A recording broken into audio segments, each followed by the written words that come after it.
أعوذ بالله من الشيطان الرجيم.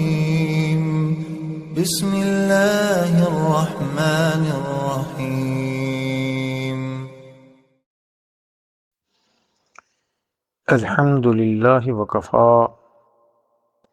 والسلام على عباده الذين اصطفى اما بعد.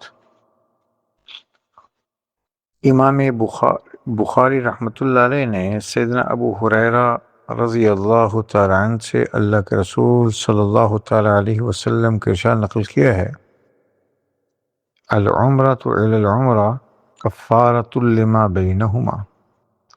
کہ ایک عمرہ کے بعد دوسرا عمرہ یہ ان کے درمیانی اوقات کے لیے گناہوں کا کفارہ ہے۔ یعنی اگر اللہ نے ایک عمرہ کرنے کی توفیق دی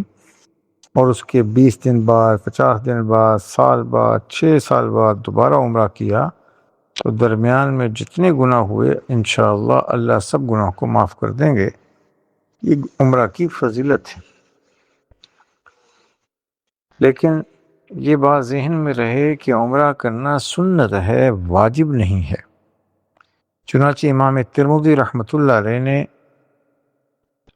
حضرت جابر بن عبداللہ رضی اللہ تعالی عنہ سے اللہ کے رسول صلی اللہ علیہ وسلم کا ارشاد نقل کیا ہے، جبکہ آپ علیہ السلام سے پوچھا گیا: سئل عن العمرہ اواجبۃ ہی؟ قال لا، کہ عمرہ کرنا واجب ہے؟ تو آپ علیہ السلام نے فرمایا کہ واجب نہیں، تاہم چونکہ نبی علیہ السلام نے عمرہ کیا اور بہت فضیلت اور ترغیب دی ہے، اور عام دنوں میں عمرہ کرنا تو اجر سو ہے جس کا بیان ہوا، نبی علیہ السلام نے رمضان میں عمرہ کی فضیلت زیادہ بیان کی ہے۔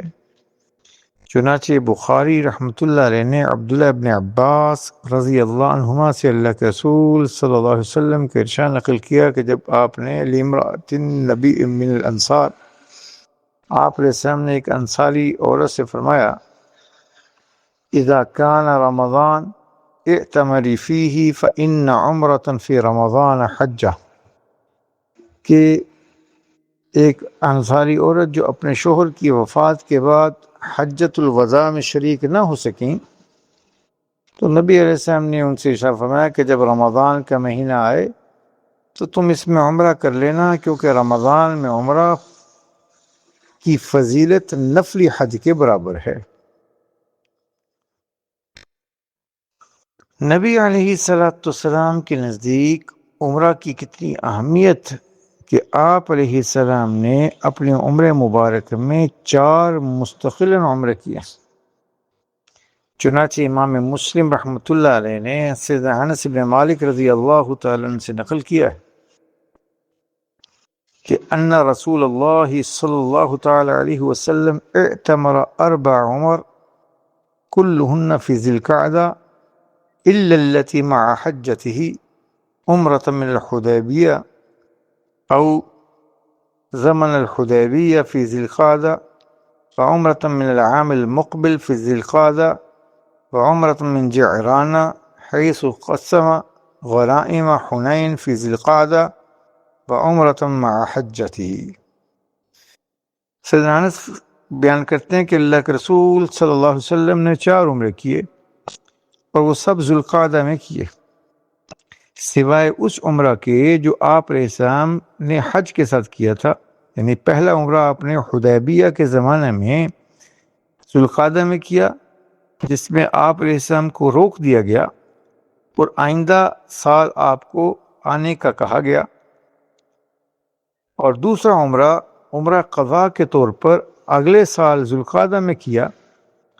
اور تیسرا عمرہ فتح مکہ کے بعد ذوالقعدہ میں جعرانہ سے کیا، جہاں آپ علیہ السلام نے جنگ حنین کے مال غنیمت تقسیم کیا، اور چوتھا عمرہ آپ علیہ السلام نے اپنے حج کے ساتھ ذوالحجہ میں کیا۔ تو آپ علیہ السلام کے نزدیک عمرہ کی کتنی اہمیت ہے کہ اگر اور وہ یہ کہ آپ نے مستقل سفر کیا ہے عمرہ کے لیے، لیکن اس سے کسی کے ذہن میں یہ بات نہ آئے کہ کوئی شخص حج کے لیے گیا اور وہاں پر بس اس سفر حج میں ایک عمرہ ہی کرے اور باقی نہ کرے کہ حضور نے نہیں کیا، یہ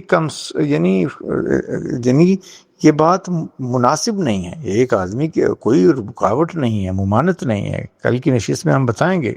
کہ صرف 5 دن ایسے ہیں جن دنوں میں اللہ کے رسول صلی اللہ علیہ وسلم نے عمرہ کرنے سے منع کیا۔ اس کے علاوہ دن ہو یا رات، کوئی بھی مہینہ ہو، جب بھی اللہ توفیق دے ان دنوں میں عمرہ کرے۔ تو یہ کہہ دینا کہ جی حضور علیہ السلام نے عمرہ نہیں کیا اور یہاں آئے ہوئے تھے، یہ کوئی دلیل نہیں ہے، اس لیے کہ یہ ایک آدمی کی اپنی اختیار کی بات ہے۔ اس میں اگر کہ کبھی طبیعت مائل ہے، کبھی ہمت ہے، کبھی کمزوری ہے، کبھی گرم ہے، کبھی ساتھیوں کا خیال ہے، یہ کون سی دلیل ہے کہ حضور نے اس سفر میں عمرہ نہیں کیا تو ہم بھی نہیں کریں گے؟ جب ہاں اگر کوئی دلیل ممانت کی ہو، رکاوٹ کی ہو کہ ہاں حضور نے منع کیا ہو کہ ان دنوں میں عمرہ نہ کریں، جبکہ آپ نے کوئی ممانت نہیں دی، کوئی شریعت نے رکاوٹ نہیں رکھی، محض صرف اس لیے کہ حضور علیہ السلام نے ان دنوں میں نہیں کیا یہ اور پھر ہم بھی نہ کریں، یہ بات مناسب نہیں ہے۔ اس لیے کہ نبی علیہ السلام کا عمل کہ جو چیز حضور سے ثابت نہ ہو وہ اس وقت تک شریعت کی منافی نہیں ہے جب تک کہ شریعت نے اس کی ممانت کی کوئی دلیل نہ دی ہو کہ ہاں یہ کام حضور نے منع کر دیا یا حضور نے نہیں کیا اور اس کے پیچھے شریعت کا یہ وجہ ہے کہ نہ کیا جائے۔ لہٰذا اگر کسی شخص کو اللہ ہمت دے، وہ حج پر گیا ہے اور وہ عمرہ کرنا چاہے، نفلی عمرہ، کوئی مسجد عائشہ سے، جیرانہ سے، طائف سے واپسی پر، مدینہ سے واپسی پر، تو شرعاً کوئی رکاوٹ نہیں۔ اللہ ہم سب سے راضی ہو، دین کو سیکھ کر عمل کرنے کی توفیق عنایت فرمائے۔ ہاں یہ ایک الگ سے بحث ہے کہ علماء لکھتے ہیں کہ نفلی عمروں سے زیادہ بہتر ہے کہ وہاں پر نفلی طواف کیے جائیں کہ اس میں اتنا وقت استعمال نہیں ہوتا اور کام زیادہ ہو جاتا ہے۔ اللہ ہم سے راضی ہو، دین سیکھ کر عمل کرنے کی توفیق عنایت فرمائے۔